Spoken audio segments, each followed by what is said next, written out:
Hello. Okay, let's start today's discussion. Today, we are going to go over the IEEE 802 standard, which basically focuses on the communication between the system. We are going to focus on the two most dominant parts of IEEE 802, part 3, which covers the Ethernet connection, and part 11, which covers the Wi-Fi connection. And we are going to talk about the history of those standards, the architecture, the reference models in those, and protocols. And we are going to kind of like go through all the layers and sub-layers in those architecture and compare them a little bit so we know where to use which one. Okay, let's start with introducing the evolution of the IEEE 802 Part 3, which covers, as we said, Ethernet. Now, I don't know if you know or not, but basically the Ethernet was initially developed by Robert Metcalfe in 70s. And it was aimed to basically be a wired version to replace, or like a wired version of the AlohaNet wireless system. And the reason for that replacement or like extension of the AlohaNet wireless was to give us the ability to have multiple devices communicating over a single cable. Now, when it started first in early Ethernet, they use normally the coaxial cables to connect the computers. The speed rate, the data rate speed was around 2.94 megabit per second. It normally that first edition normally employed the carrier sense multiple access CSMA as the protocol to manage the transmission data at the same time and basically manage the cohesion of the different equipment that are connecting the same network. But basically, in 1983, IEEE developed the first Ethernet standard, that 802 part 3, which basically defines a 10 base 5 physical layer. Again, that standard, the first edition was using a coaxial cable for a 10 megabit per second communication. Data standards basically introduce a shared bus topology. So all the devices communicate over a single cable, but it requires a very careful timing and collision handling. Now, the standard basically specified the format of the Ethernet frames. Okay, that is standard. So, and as we said, it adopts the CSMA for Ethernet/CD.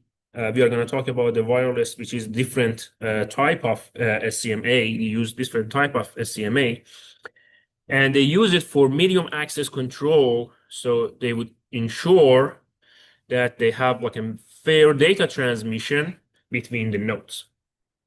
Now, in 90s, the evolution of the Ethernet technology become very fast. So it transitions from the coaxial to first twisted pair cabling, which was like we know it as 10 base dash T, making us able to have a more reliable and flexible star topology when we had local networks. And after that, it was increased to 100 base dash TX, which give us 100 megabit per second speed rate. And even like it was fastly evolved to 1,000 base dash X, which gave us a gigabit level kind of like speed. And that technology was using like a fiber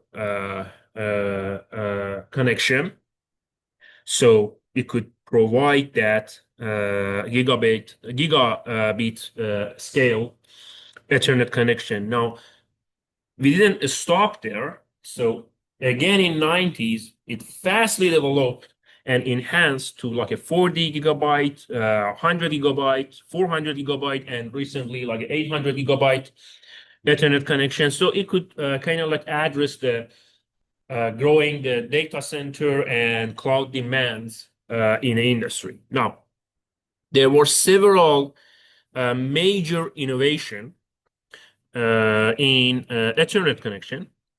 One was the full duplex operation, which was basically developed to eliminate the collisions by basically allow sending and receiving data at the same time over a dedicated channel.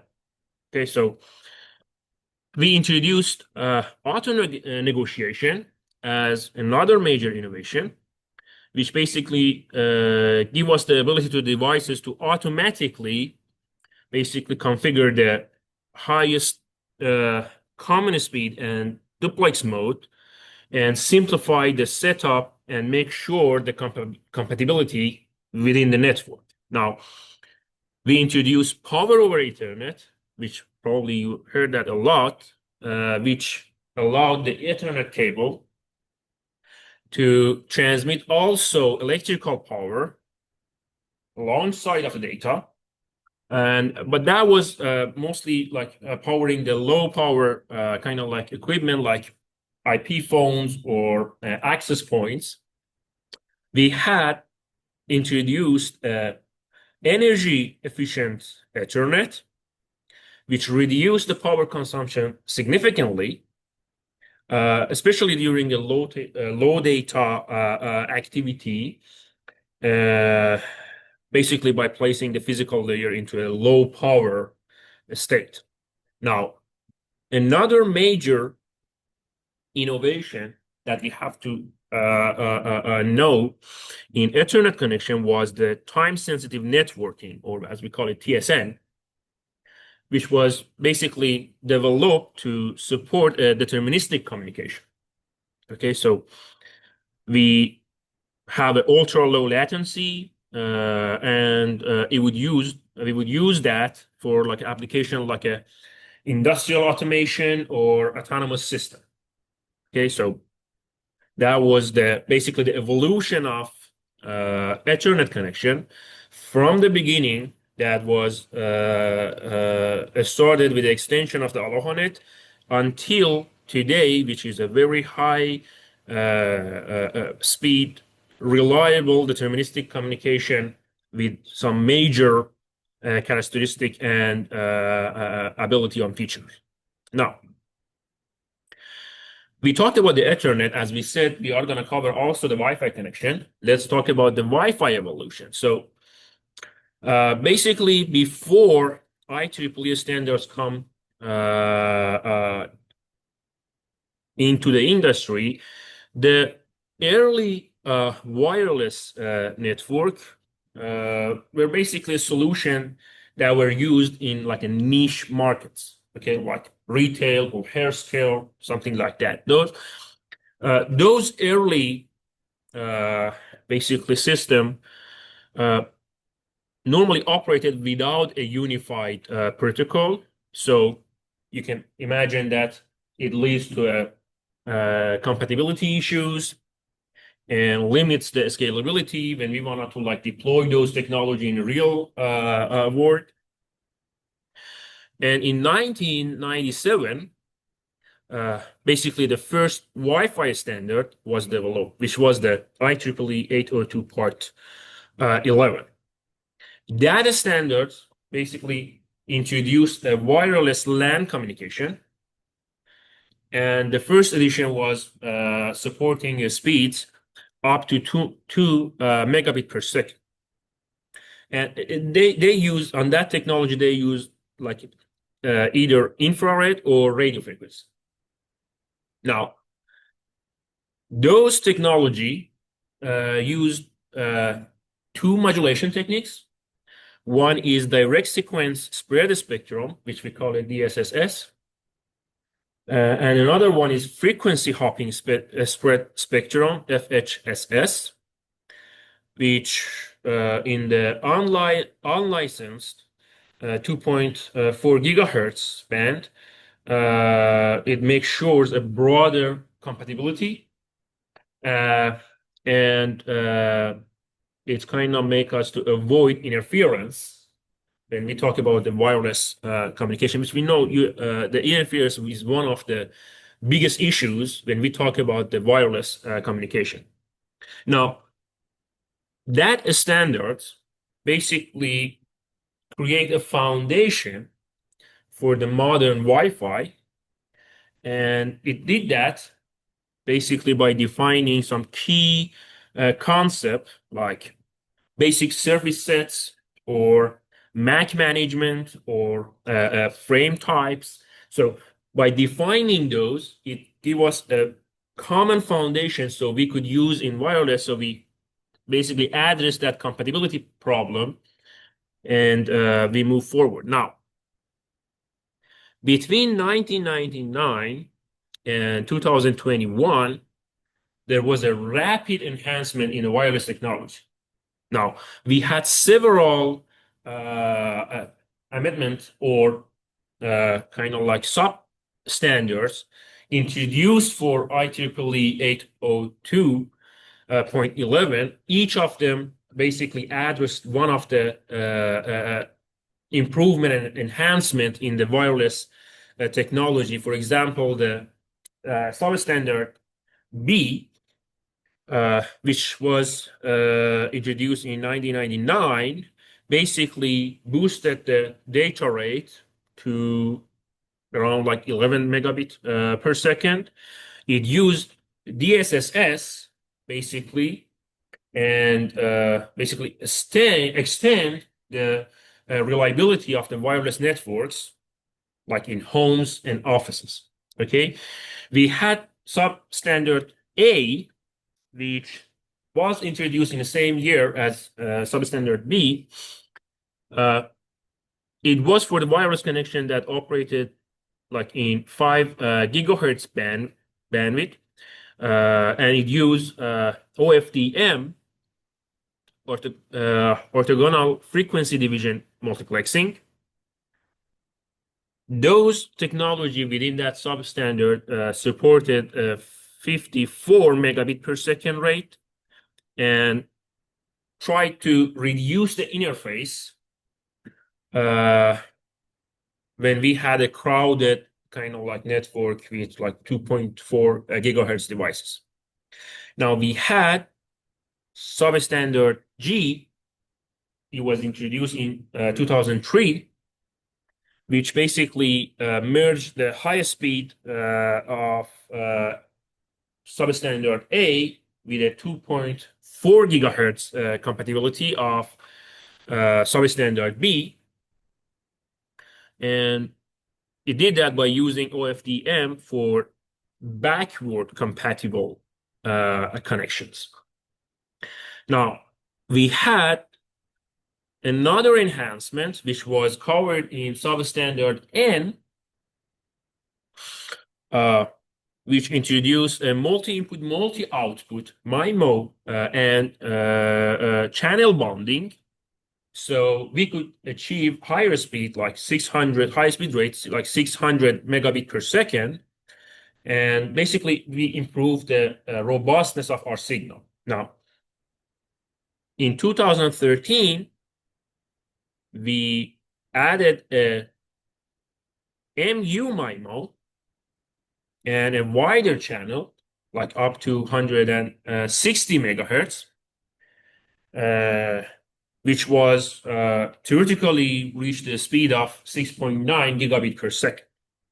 It was covered in the substandard AC. In 2019, we had the enhancement of the technology to Wi-Fi 6, by that, the IEEE is, introduced the substandard AX, which basically brought the OFDMA modulation into the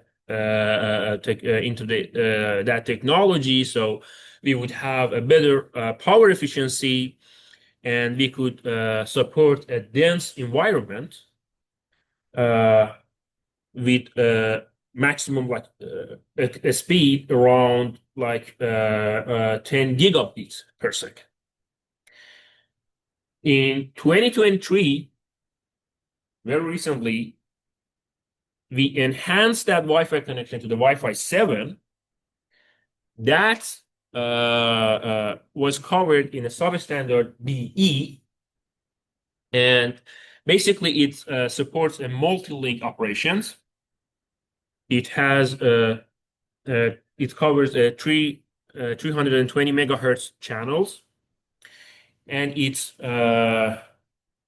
basically covers the devices that have higher than 30 gigabit per second speed rate. So basically, by using that, we have a real time, like AR, VR, the virtual reality, and ultra low latency applications. Now, there are several, like the Ethernet Wi-Fi has several key innovations in it. At the beginning, it used the CSMA/CA. CA stands for collision avoidance instead of the /CD that we use in Ethernet connection. And the reason for choosing CA instead of the CD was because it was difficult to detect the collision over the air, especially when we had hidden terminals. Now, one of the other innovation that gave us a very good feature for the Wi-Fi connection was the evolvement of the MAC layer.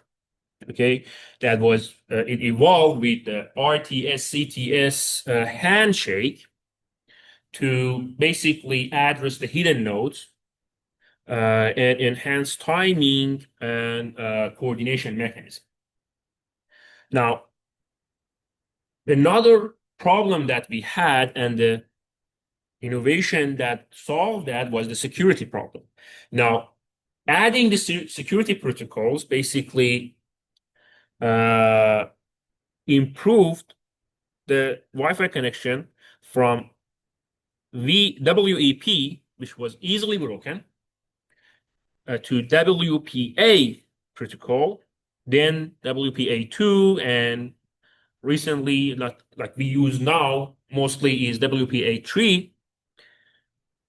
Those kind of like new protocols, okay, basically uses a robust encryption and some authentication methods, so it would address that security problem that we had in Wi-Fi connection. Now, there were some features like seamless roaming or fast transition and adaptive rate scaling, which was introduced into the technology and enhanced the mobility and the user experience when we had a dynamic wireless environment.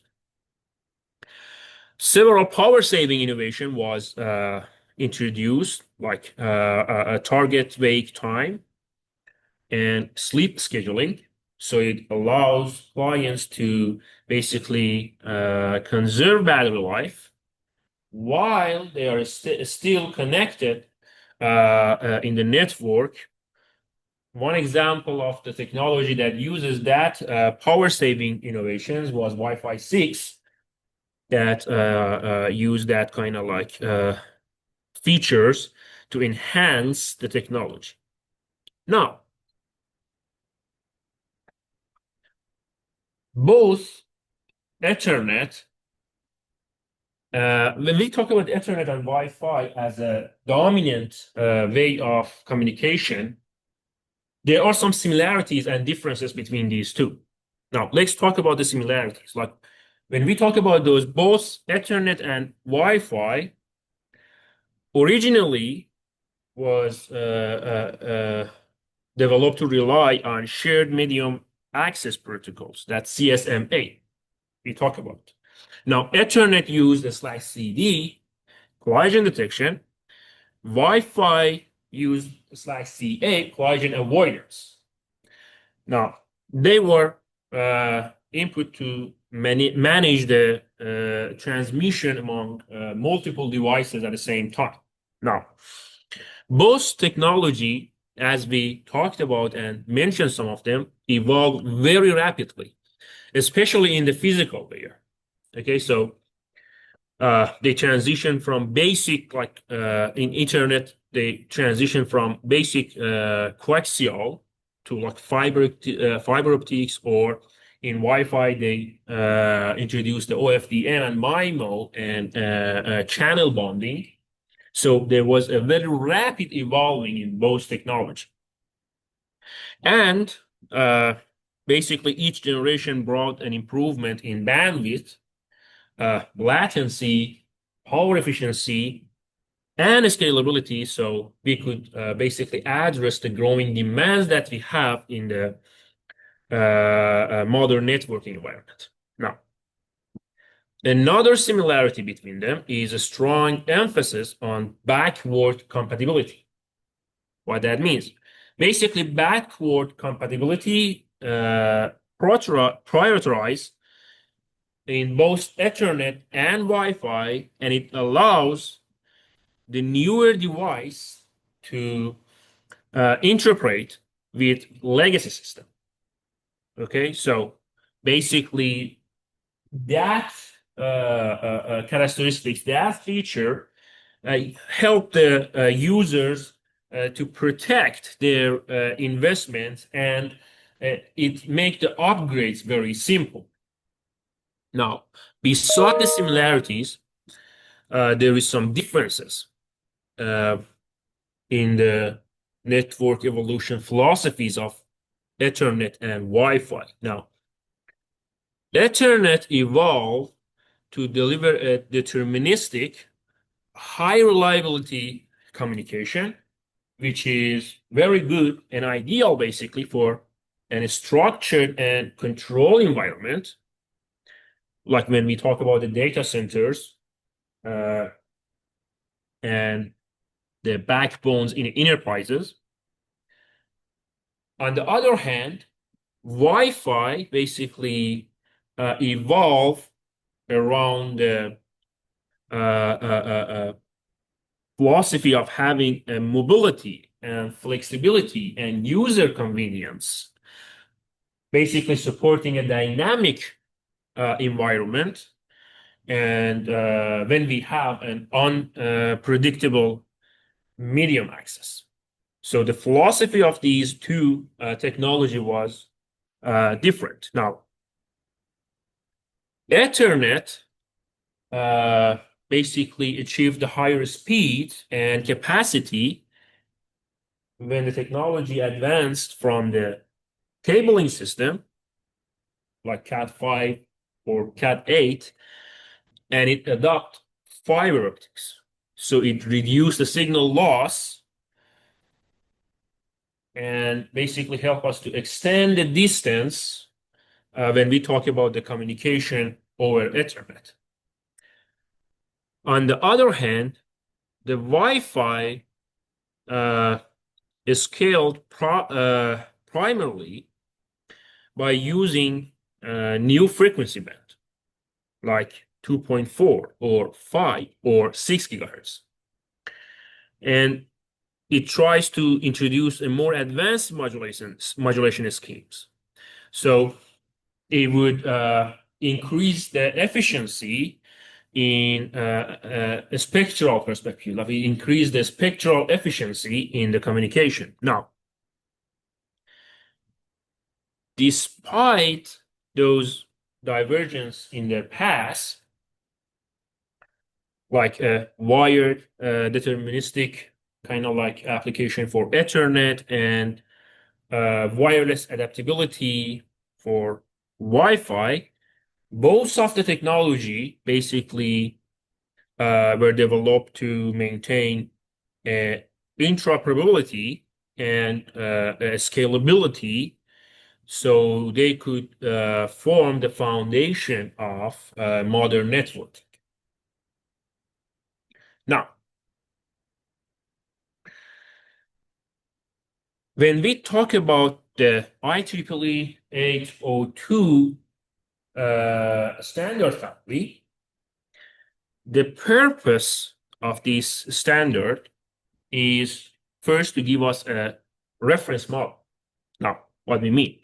That reference model introduced in IEEE 802 family was basically developed to provide a structured and modular architecture. So we implemented some communication protocols at the data link, which we call it layer 2, and physical link, which we call it layer 1, in the OSI model. Now, the main goal is to have a standard communication behavior across different network technology. So we make sure the interoperability, scalability, and flexibility across all the network that are comply with IEEE 802 family. Now, the model is split into lower layer. Okay, it splits the lower layer into three functional sublayers. We have logical link control, which we call it LLC. We have media access control, which we call it MAC. And we have physical sublayers, which we call it PHY. Now, the LLC basically sits at the top of the layer 2. And it provides a uniform interface in the upper layer protocol. So hiding the differences between the MAC and physical layers and their implementation. Now, the MAC sublayer that we have in our structure is basically responsible for framing, addressing, medium access control, and the flow control. So, and it differs significantly between the Ethernet connection and Wi-Fi connection. It's one of the major differences between the two technologies. The physical layer has three sublayers inside it. One is PMD, which is short for physical medium dependent. That sublayer handles the transmission medium. So it could be fiber, copper, or radio frequency in wireless. Another sublayer for physical layer is PMA, which is short for physical medium attachment.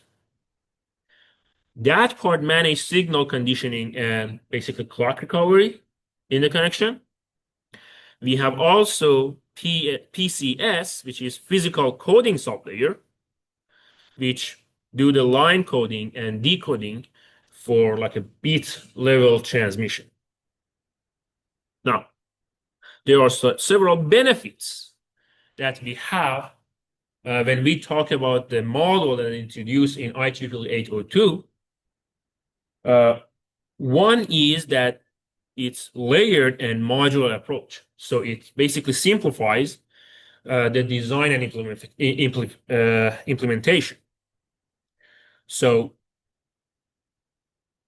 it also promotes a protocol stack portability, which make us able to have a hardware and software to function across different kind of like vendors and platforms.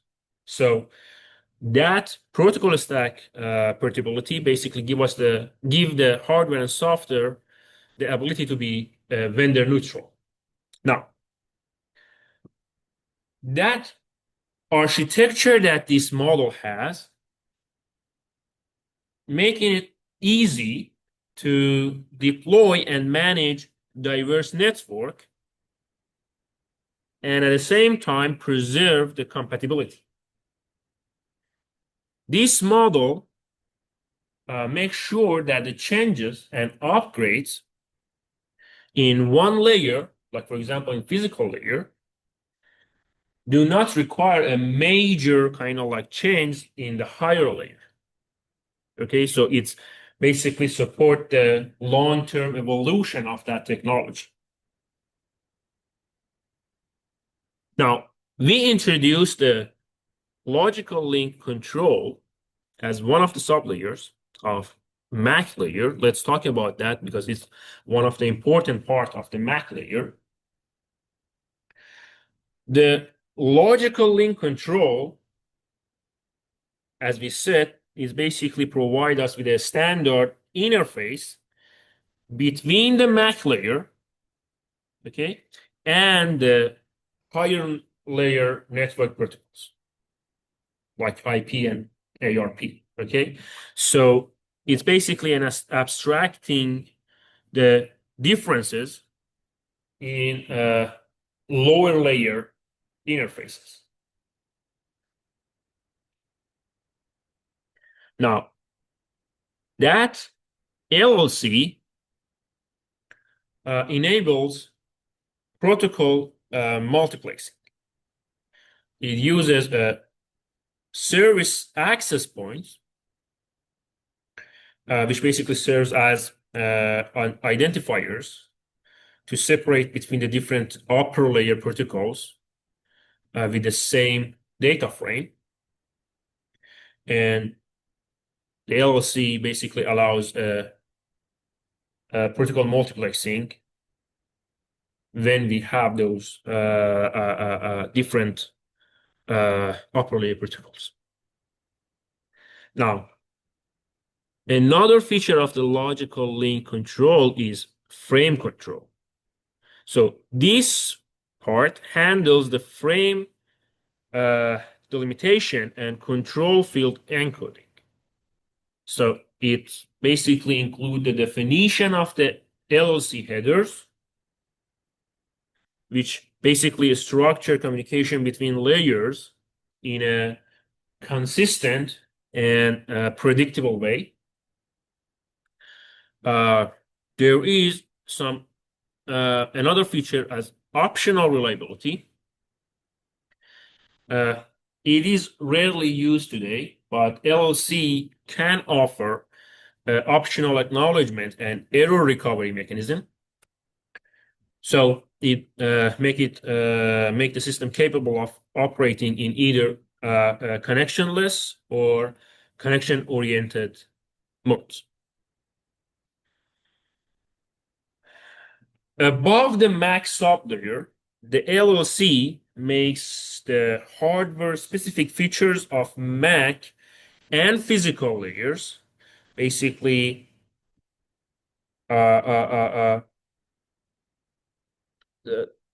covers the differences between these two MAC sublayers and physical sublayers. So basically makes the system to unify software interface regardless of the underlying network, which could be Ethernet or Wi-Fi or another protocol. So if we have a mixed network, mixed communication system in our network, that LLC is the one that basically translate everything to a single kind of like a protocol, so we understand everything. So in modern networks, LLC is implicitly bypassed when the Ethernet, typically using the either type field and Wi-Fi using equivalent identifiers for protocol instead of a full LLC header.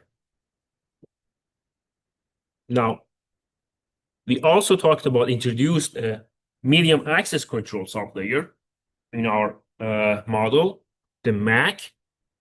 Now, there are several characteristics of the MAC, and they are a little bit different between the Ethernet and Wi-Fi. So let's first talk about the Ethernet MAC characteristics. As we mentioned, the traditional Ethernet uses a CSMA/CD. So basically, the device first listens to the medium before transmitting the data. So if a collision happened, that device could detect and back off using a randomized algorithm. So this is one of the actually major characteristics of the MAC in Ethernet connection. Now,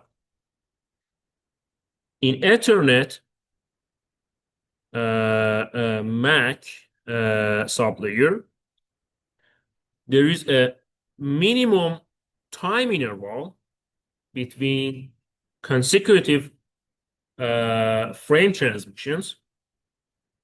We call it inner frame gap.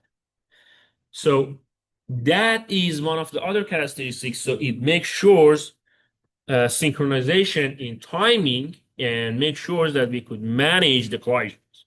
So we have a gap between each consequent frame transmission. Now, the Ethernet MAC transmits data in a fixed format frames. Okay, so it includes programmable MAC address, type or length field, payload, and a CRC for error detection. Now, when we talk about the modern Ethernet connection, we use a full duplex switched Ethernet. So the CSMA/CD no longer is needed. We don't need that because each device has basically a dedicated point-to-point link with the switch. So it would eliminate the collision altogether. So if we don't have a collision, we don't need CSMA CD. Now, when we talk about the MAC characteristics in Wi-Fi, we already said that the general Wi-Fi technology uses a CSMA/CA collision avoidance. So that would basically happen where the devices listen to ensure that the channel is idle. So after they make sure about that, then wait through a random backup period before transmitting the data so they could avoid a collision, especially when we had a hidden nodes. Now, Wi-Fi MAC introduces a request to send or clear to send RTS, CTS that we mentioned earlier, handshakes, so they could mitigate the hidden terminal problem. We said it's one of the major problems in when we talk about the collisions management in Wi-Fi connection. So basically, two devices cannot detect each other, but interfere at a common receiver. This is what happens when we have a hidden nodes. They introduce that RTS CTS to mitigate that problem. Now,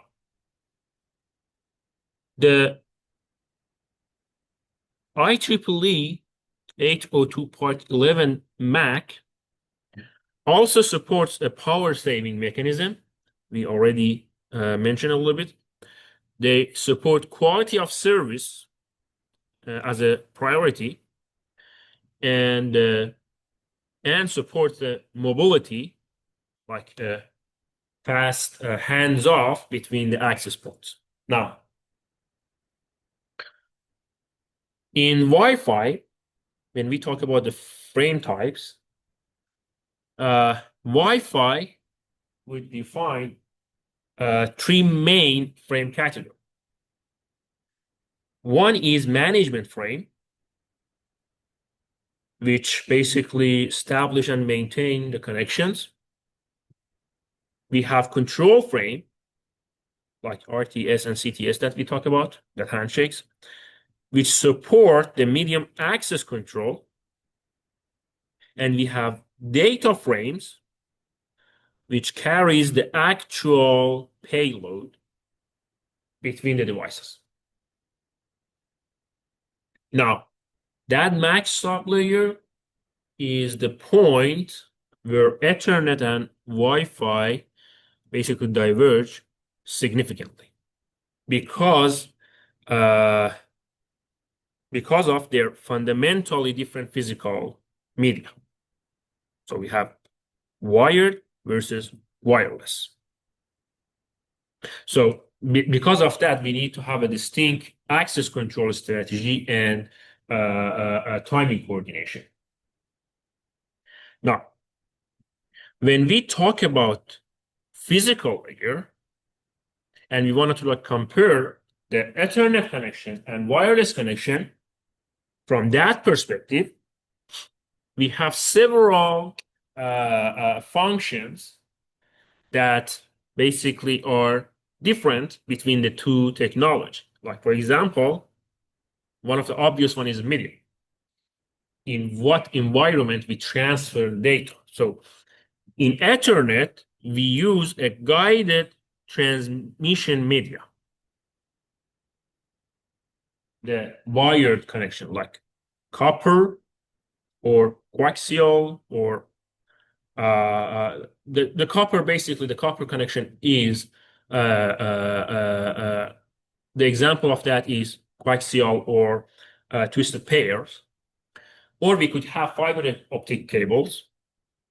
That connection, that wired connection, give us a very high reliability and also give us a low interference. Now, Wi-Fi, on the other hand, has an unguided media, like a radio frequency. Actually, especially in the radio frequency spectrum. So it enables the mobility when we have a wireless connection, but it has its own challenges. One of the most famous one is interference, and we also have a signal attenuation when we talk about a wireless connection. Now, the modulation techniques also differs between the Ethernet technology and Wi-Fi technology. Ethernet uses modulation and encoding scheme like non-return to zero or PAM5 or PAM4, which basically these modulation optimizes a high throughput and signal integrity when we're using a wire like a cable connection. On the other hand, when we talk about the physical layer of Wi-Fi connection, for the modulation, Wi-Fi use advanced RF modulation scheme. We already mentioned some of them: DSSS, OFDM, and constellation-based modulation like BPSK or QAM. Those constellation-based modulation are designed basically for a noisy and a dynamic wireless environment. So it could address those problems. When we talk about the duplex mode, also there is difference between the Ethernet and wireless. Now, Ethernet can support both half duplex, which is the legacy CSMA/CD, or full duplex operations. So the full duplex operation basically enables us to have to send and receive at the same time on the separate channels, which is used in the modern switch networks. But Wi-Fi only operates in half duplex because all the devices share a medium and they cannot transmit and receive at the same time and not having any interference. Now, we have the function of link negotiation in both technology, and this is one of the differences also.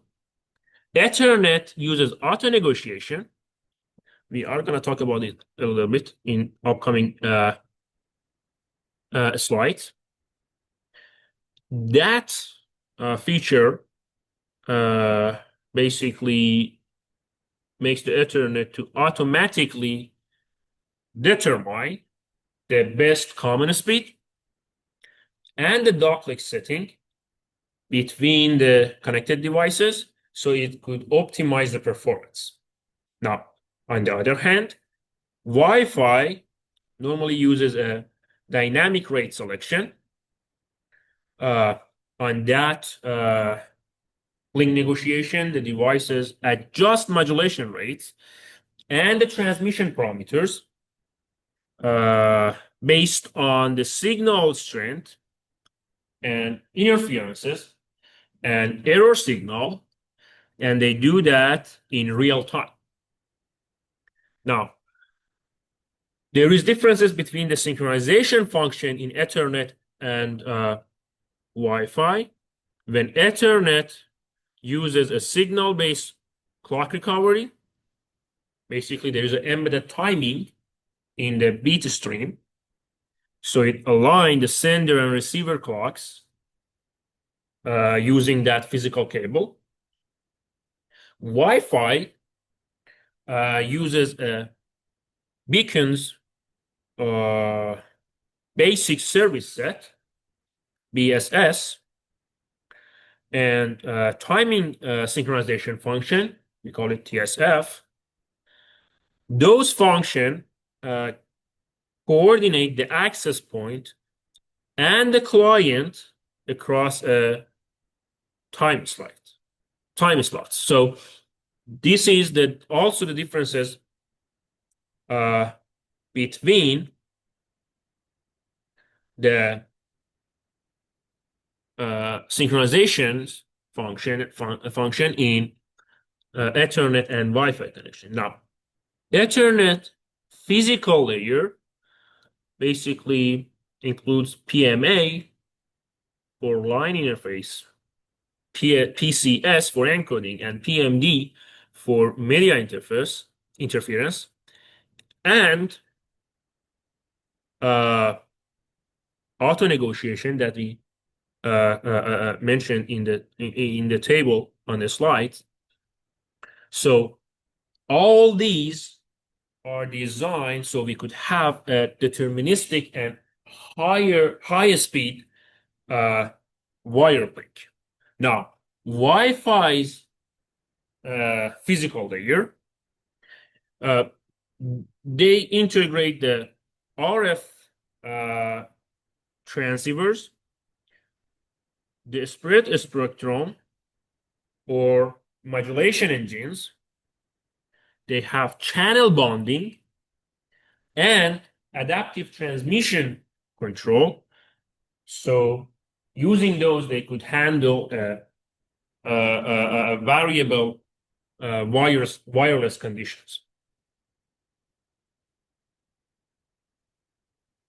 Now, there is an interoperability across the layers, which we said is one of the features of the model introduced by IEEE 802. And actually, it helped a lot when we talk about the upgrades. So For example, in physical layer, the IEEE 802 basically allows that physical layer to get upgraded. Like you can upgrade from 10 giga, 10 gig system to 100 gig Ethernet, and you don't need to modify the MAC layer. So it basically make us able to like scale the bandwidth without changing the entire protocol stack. Now, on the MAC layer perspective, we could enhance the MAC layer with new features. As we said, like we could have a quality of service features or power management or security mechanism that we mentioned earlier. But we could do that and still have the same physical hardware. Now, this is basically help us to preserve compatibility and significantly reduce the hardware replacement costs. Now, when we maintain a consistent LLC, logical link control interface, the upper layer protocols basically can function identically across different MAC and physical layer implementation. So we could make sure we have a protocol stack portability. Now, we already talked about the backward compatibility,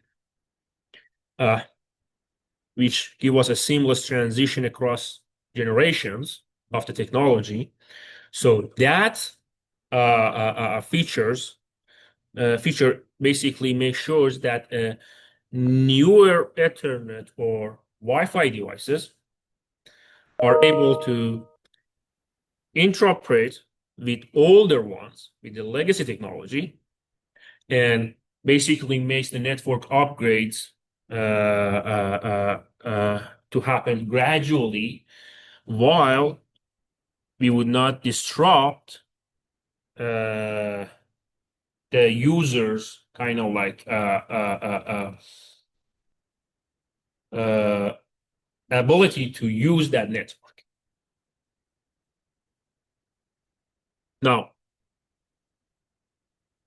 because of those interoperability across the layers, we basically give this basically give us a layer independence architecture. So this basically design, the IEEE 802 design, and enforces modular independence. So each layer, physical layer, MAC layer, or LLC, basically can evolve independently. So we have a flexible development or testing or deployment of network technologies. Now, because of the consistent inner layer boundaries, those network drivers and operating system software also can support multiple hardware types. Okay, so, and they could do that with minimal adjustment. So we reduce the complexity for the developers. The IEEE 802 model also supports a cross-platform and cross-vendor interoperability. We slightly mentioned that this architecture is vendor neutral or platform neutral. So basically it enables the diverse devices, it could be PC, mobile phones, switches, to basically communicate seamlessly, and it doesn't matter who's the manufacturer. Now, let's make sure to that we have a good understanding about important parts and important characteristic of the architecture that is introduced in IEEE 802. One is the blueprint of the LAN and VLANs. So the reference model in IEEE 802 family serve as a specialized blueprint for layer one, which is the physical layer, and the layer two, which is the data link. And it help a special blueprint for their communication. So it specifically support the structure and the function of the local area network and the wireless local area networks, the LAN and WLANs. Now, this architecture, as we said, is modular. So each sublayer can evolve independently. So we can have backward compatibility. There is a protocol separation in the architecture of IEEE 802, which means that the standards basically enforces a clear separation of concerns between the sublayer. So the logical functions like addressing and access control are separated from the physical transmission details like cables or spectrum. Now, the MAC layer is, as we said, is where Ethernet and Wi-Fi diverge.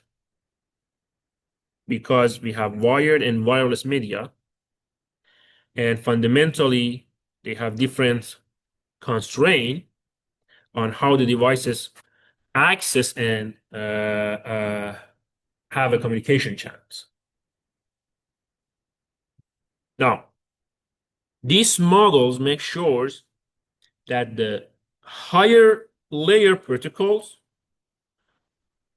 basically operate independently of the lower layers like physical and MAC and their implementation. So basically, it allows a consistent network behavior, and it doesn't matter what is the medium or hardware. Because of the modularity that we mentioned, this architecture basically allows us to have a network, allows the network designers to mix and match basically the technology.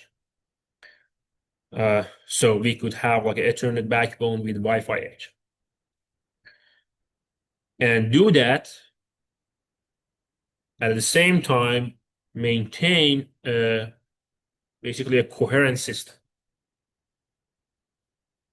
Now, this architecture is future-proof because innovation in one layer doesn't require a redesign in the entire stack. So we could have a long-term evolution and the scalability in our system. Now, in Ethernet, we mentioned that the Ethernet technology begins as a 10 megabit per second with a shared bus system. They use the coaxial cable and evolve into a higher speed 800 gigabyte per second with a switched architecture, which use the fiber and copper connection and supports the massive modern networks. Now, the Ethernet protocol is organized in a well-defined MAC and physical component. So each sublayer have a specific responsibility and standard interfaces. So we can make sure that there is a interoperability and a scalability. Ethernet basically achieved a dramatic performance improvement, especially in speed, reliability, power efficiency. And it did that while maintaining a backward compatibility, which we said it's help us to evolve one sublayer without requiring to change and redesign the whole system. Now, when we talk about the Ethernet max sublayer and the frame structure, excuse me, the Ethernet frame basically composed of the structure fields. It's primable, start frame delimiter, max source, and destination address, type or length field, payload, and the cyclic redundancy check, CRC. So we have error detection. Now, for MAC layer, Ethernet normally uses a 48-bit MAC address. So you could identify and support the devices when they have when we have a unicast or multicast devices or a broadcast. And we have an optional VLAN tagging for virtual segmentation. Now, when we have a legacy shared medium networks, we said the Ethernet uses a CSMI/CD for the access control. But when we talk about a modern full duplex switch network, we said this is no longer needed because there is no collision. We have a point-to-point connection with the switching. Now, another thing that we have to remember is that the MAC in Ethernet enforces that in inner frame gap. We mentioned that, and it's normally a 96 bit times between the frames. So we make sure that we have a proper timing. So we allows the receivers to process the previous frame before receiving the new one. Now, in the physical layer, we mentioned that we have several sublayers. We have PMD, physical medium dependence, that handles the connectors and transmission media. We have PMA, which manage the signal shaping and recovery. We have PCS, physical coding sublayer, which is basically responsible for encoding and decoding. And we also mentioned that this physical layer have an auto negotiation function, which makes sure that the devices are agree on the speed and the duplex mode before we start the communication between them. Now, another thing that we need to mention about the physical layer is the encoding techniques that normally used, and the IEEE 802 Part 3 covers them. So there are different Ethernet version, and they are using different encoding schemes. It could be a Manchester encoding or 4B or 5B for like a fast gigabit scale Ethernet, or PAM5 or PAM4 when we need high-speed links.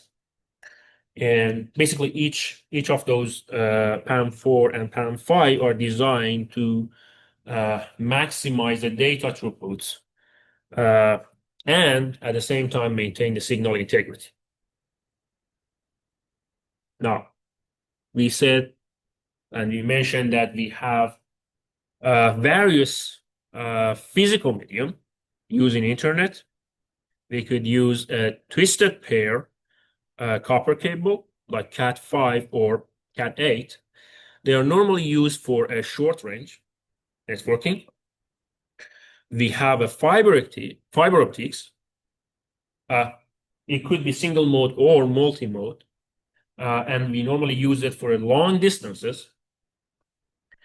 And we have a backplane connection, which is in a chassis-based switches and the routers.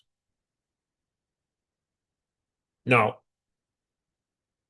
the devices in it, when we talk about the Ethernet, normally establish the physical links using that auto negotiation that we mentioned and the link training protocols.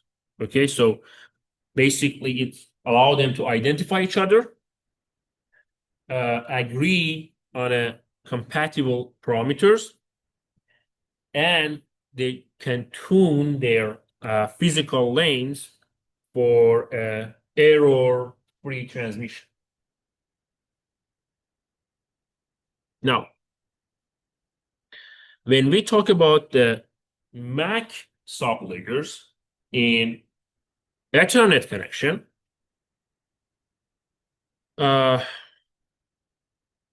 we talked about the frame structure. So the Ethernet MAC frame basically start with a 7-byte programmable and 1-byte start frame delimiter, which basically helps receivers to synchronize with the incoming data streams.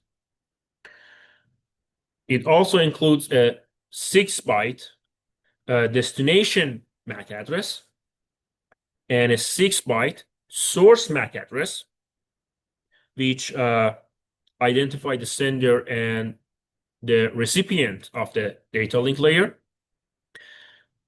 We follow that with a 2-byte type or length field, which indicate either the payload length or the upper layer protocol.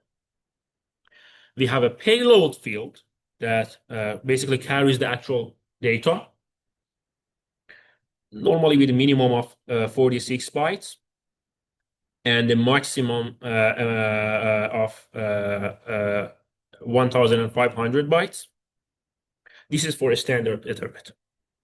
And at the end, as we said, we have a cyclic redundancy check. So we could handle the error detection, and it's a 4-byte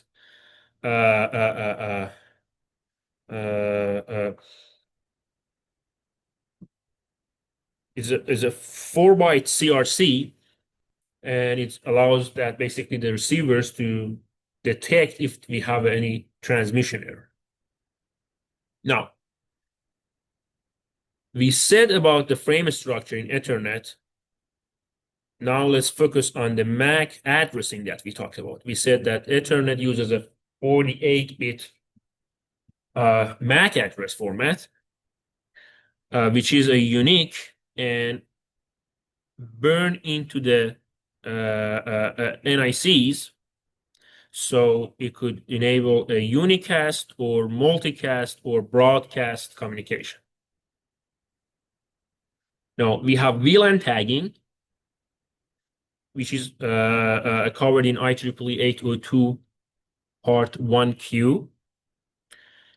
That part adds an additional 4-byte field after the source address. So it could basically segment the traffic into a virtual LAN.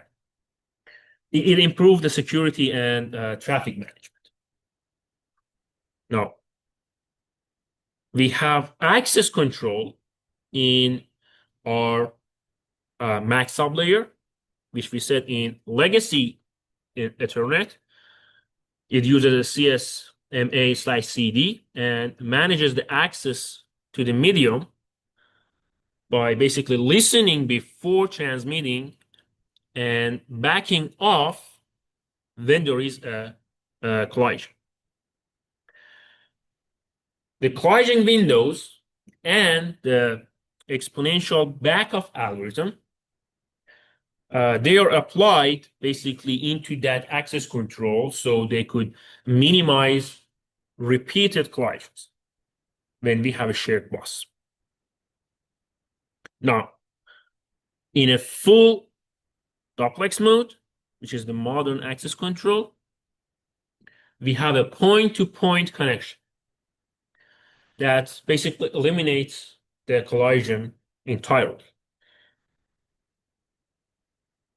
The inner frame gap in the MAC layer basically enforces an inner gap of 96 bit times, which is about 9.6 microsecond at 10 megabit per second speed rate.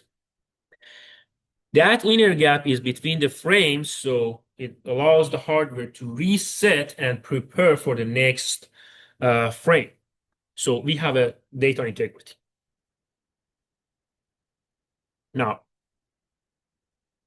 IEEE 802 Part 3 uses copper or fiber and modulation schemes like NRZ or PAM5 or PAM4. But IEEE 802 Part 11 uses RF spectrum.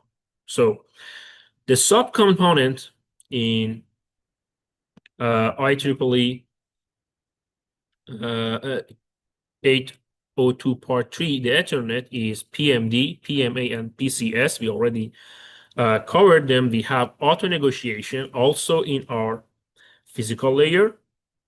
We have different encoding and techniques, the Manchester encoding, the 4B or 5B, the PAM4, which is short. The PAM is short for pulse amplitude modulation with 4 level, is PAM4.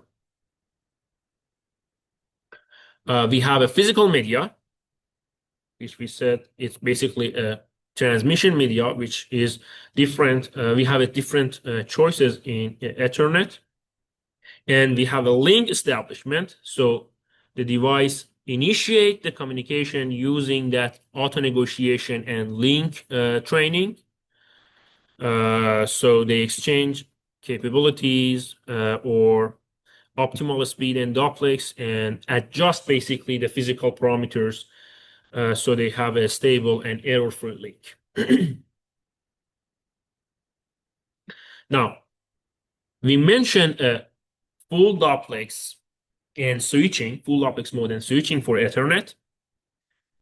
And we said that full duplex basically eliminates the collisions. So the MAC address learning in switches to create an efficient forwarding path.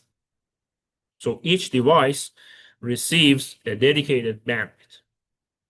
Okay, so we could have a microsegmentation. In full duplex internet, as we said, the device can transmit and receive the data at the same time over a separate physical channel, which is basically doubling the link's bandwidth and eliminating the collision entirely. The Ethernet switches maintain a MAC address table, which is also called a forwarding database. So they dynamically learning the source address of income frames to make an intelligent forwarding decision. We have a collision elimination, so no shared medium because of the full duplex. So it provided dedicated point-to-point links. So there is no connection for the medium. And when a frame arrives at the switch, it looks up the destination MAC address and its table, and basically forwards the frame only to the appropriate output port, rather than that to broadcast it to all ports. Now we have a network efficiency when we have a full duplex mode. So it eliminates, as we said, collisions. It's make us able to have a bidirectional transmission at the same time, and use address-based forwarding. So basically, full duplex switch Ethernet, improve throughput, scalability, and latency across the network. Now there are some advanced Ethernet features like VLAN tagging, which is defined, as we said, by IEEE 802 Part 1Q, that adds a 4-byte VLAN tag, includes a tag protocol identifier, priority code points for quality of signal, and drop eligible indicator, and a 12-bit VLAN ID. So we have logically segmenting the network traffic. We could logically segmenting the network traffic. Now, as we said, we have power over Ethernet. We already talked about that. This is one of the advanced features of Ethernet. We have energy efficient Ethernet. We already talked about that. It's the energy efficient Ethernet is covered in IEEE 802.3 AZ. We have a time synchronization, like PTP, that precision time protocol, PTB, basically having a standard of itself. It's IEEE 1588, and basically make us able to have a sub-microsecond time synchronization throughout our network nodes. And it's very useful when we have critical application like industrial automation or financial trading or power systems. Now, in Wi-Fi connection, IEEE 802 part 11, we said that we could have several types of frame type, management frame, control frame, and data frame. We already talked about that. We could have medium access control, like Wi-Fi uses a carrier sense multiple access with collision avoiding, that CSMA/CA. So the station sense the channel and waits through a distributed inner frame space. So they could have a backup timer and transmit only when we have a medium that is idle. Now, Wi-Fi Ethernet should have a hidden node mitigation. We said that RTS or CTS, required to send and clear to send mechanism, we are using to reverse the channel and avoid the collisions. We have power management. We already mentioned that. We could have a quality of service features in Wi-Fi, and the frequency bands in RF spectrum normally have a 3 main frequency band in Wi-Fi connection: 2.4 gigahertz, 5 gigahertz, and 6 gigahertz, which is the Wi-Fi 6 that we have. We already mentioned that the Wi-Fi MAC sublayer components have a frame structure, which is frame control, address field, sequence control. It includes those, and frame check sequence. It includes the medium access control. It includes the RTS, CTS, which basically prevent the collisions, as we said. It has a client sleep and wake up ability for power saving and quality of service, which basically prioritizing the traffic. Now, in physical layer, the Wi-Fi have several components. It has a frequency band, which basically Wi-Fi operates across, as we said, three unlicensed frequency bands. The bandwidth that the physical layer supports could be 20 megahertz, 40 megahertz, or 80 megahertz, and 160 megahertz, 160. Wider channels basically enables higher throughput, but requires a cleaner spectrum and better signal to noise ratio. We have modulation schemes, which basically Wi-Fi uses a variety of modulation schemes. We mentioned some of them.